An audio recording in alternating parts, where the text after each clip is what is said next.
Tumia Bima Pap kwa kupiga nyota 150 nyota 51 alama ya reli au kwa WhatsApp tuma neno Bima Pap kwenda namba 0764166066 ujipatie bima. Bima Pap, urahisi wa maisha.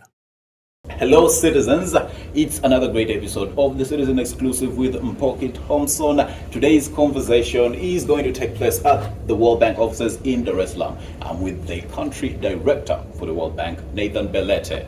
Nathan Belete, welcome to the Citizen Digital. Thank you so much, happy to be with you. Perfect. Now, you have been serving as the country director for the World Bank here in Tanzania, but also overseeing Malawi, Zambia, and Zimbabwe. It has been a little over a year since you were appointed to your role. We would like to know, our audience and our readers of the Citizen newspaper and our audience who are watching us online would want to know your take for the past 1 year. I'm quite sure you've gone through a lot, you've experienced a lot in Tanzania and the region. We would want to know what is on top of your agenda, what has kept you awake at night, and what will continue to keep you awake at night as you continue to serve in this role. Welcome. Thank you so much again. Pleasure to be with you. I think that, let me start by saying not much keeps me awake at night in Tanzania, because I think Tanzania is one of the better performing economies in Africa. That doesn't mean there's a lot that can be done and that should be done, but generally speaking, what we see in Tanzania is an economy that's stable, where you have a macroeconomic situation that's robust as compared to many of its neighbors, and where we see that the growth is moving in the right direction. The last couple of decades have been very positive for Tanzania, as you well know. Yeah. The one area where it's been less positive is in how inclusive poverty reduction has been. While the economic growth numbers are higher than most countries, poverty hasn't gone down at the same pace. And so if there is something that would keep me awake, is how can we make this growth more inclusive, so we see more Tanzanians reaping the benefits of a stronger economy.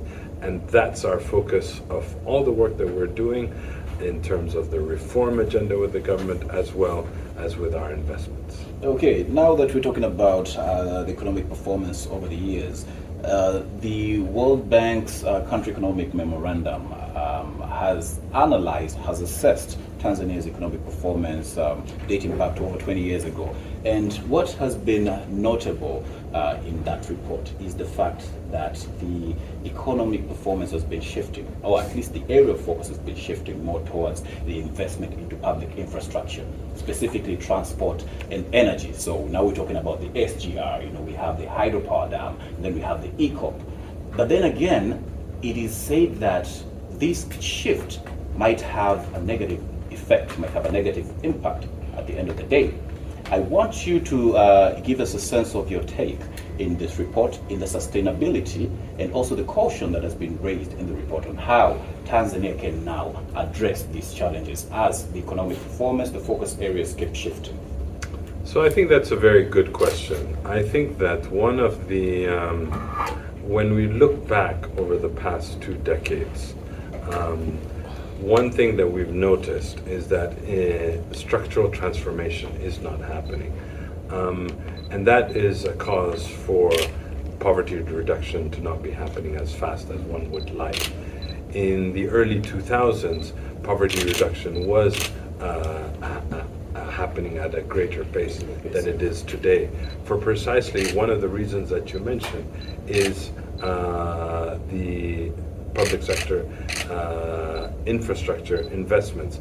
The correlation to job creation impacting on the livelihoods of the poor is less, because most of those investments, while fueling the economy, are not necessarily touching a wider part of the population. For example, if we saw a lot more transformation in agriculture, obviously we'd see higher rates of poverty reduction. So this is why the government has also seen this as a challenge and seen the need to place greater attention on looking at these primary sectors and how to invest in those to make them more pro-poor and more conducive to growing and improving the livelihoods of the people of Tanzania. Okay, but then despite this caution that has been issued by the World Bank, there seems to be still an interest by international organizations such as yourself to give grants, to give loans to Tanzania, to developing countries, to enable them build these massive infrastructures.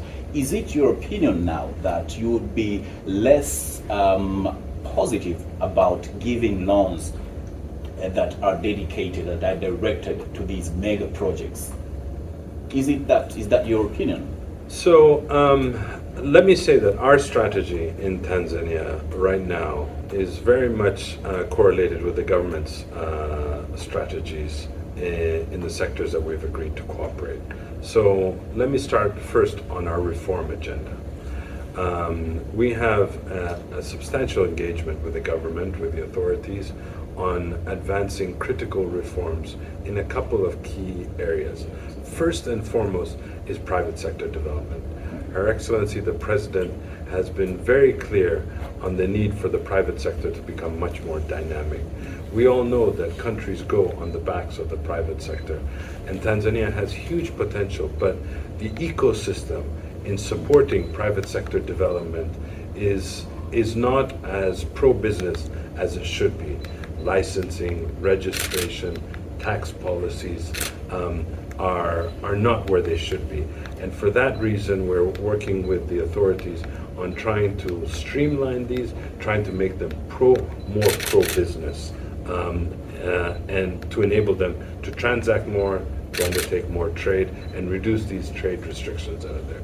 The second part is on expanding access to finance. Access to finance is a critical impediment to lots of businesses, small enterprises, medium-sized enterprises. So the extent to which we can improve access to finance will directly contribute to the expansion of the private sector. And the third is in digital. The faster digitalization can happen, you get greater transparency, greater efficiency, as well as greater revenues for both the country, for the public revenue generation, as well as for private business. So these are the areas right now in reforms that we're working with the government, and as you mentioned, the country economic memorandum is focused on that. It's about privatizing growth.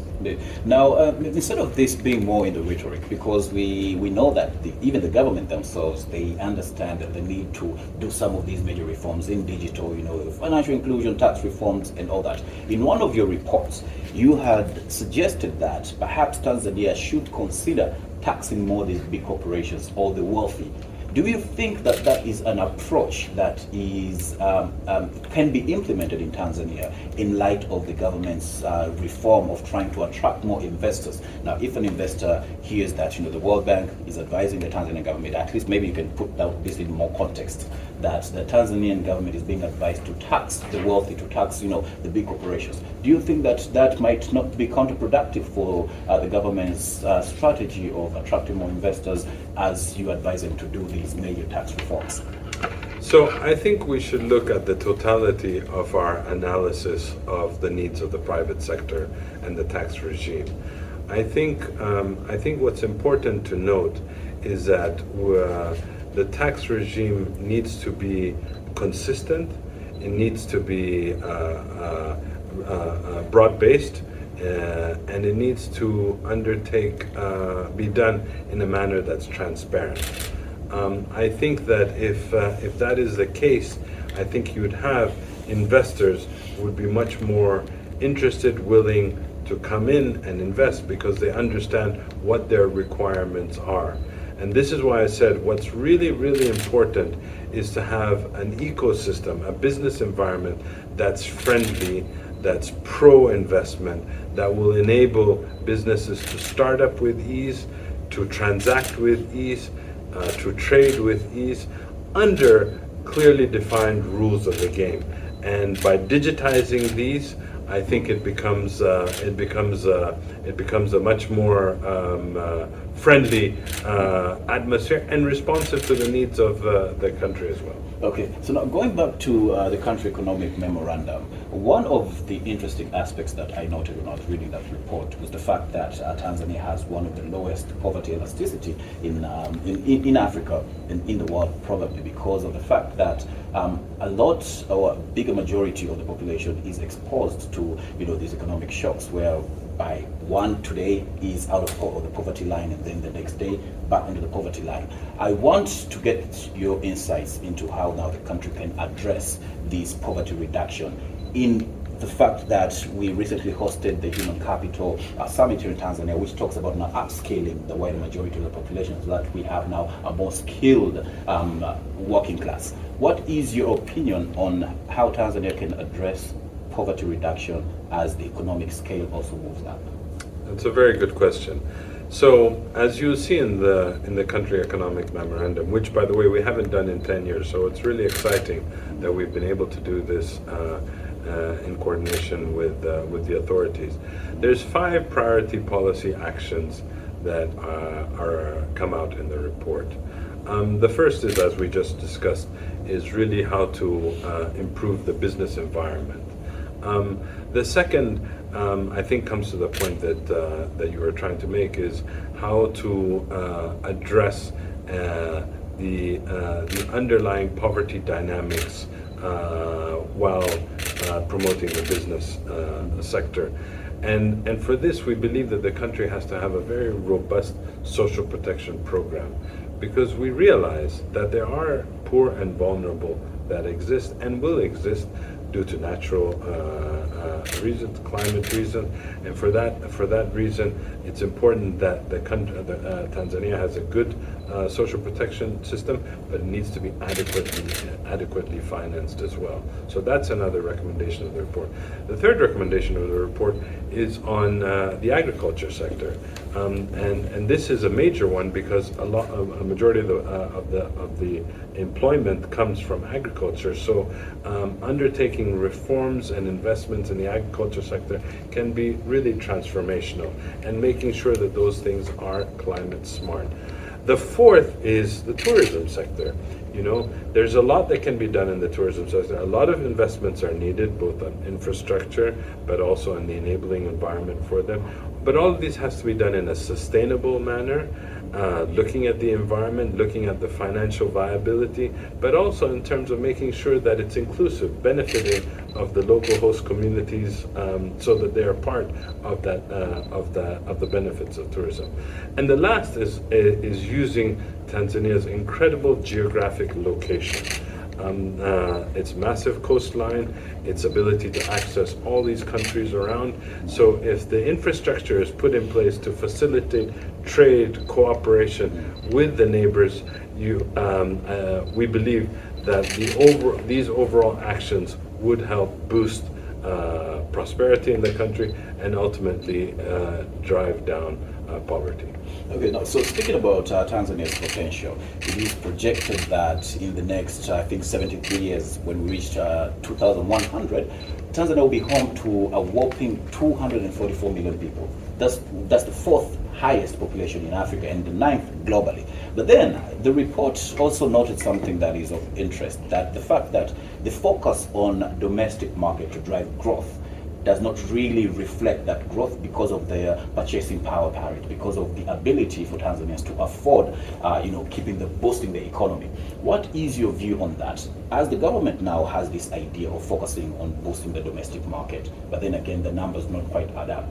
How can this issue be addressed? Because of the fact that the population will keep growing, Dar es Salaam will be home to close to 20 million people by the year 2050. But then again, if the local domestic market cannot really keep the economy afloat, how can such dynamics be addressed? So maybe I can respond to your question in a slightly different way, through looking at it through the lens of the Africa Continental Free Trade Agreement. I think this, we've done some simulations and some models on how this Africa Continental Free Trade Agreement will impact Tanzania. And from our simulation and analysis, we think it will be highly positive for Tanzania. For example, we believe that should this come into effect, Tanzania exports could increase by almost 43%, that GDP could increase by almost 7.5% just in the next 10 years. This in and of itself could be a major game changer for the country and obviously would influence the actions that are needed.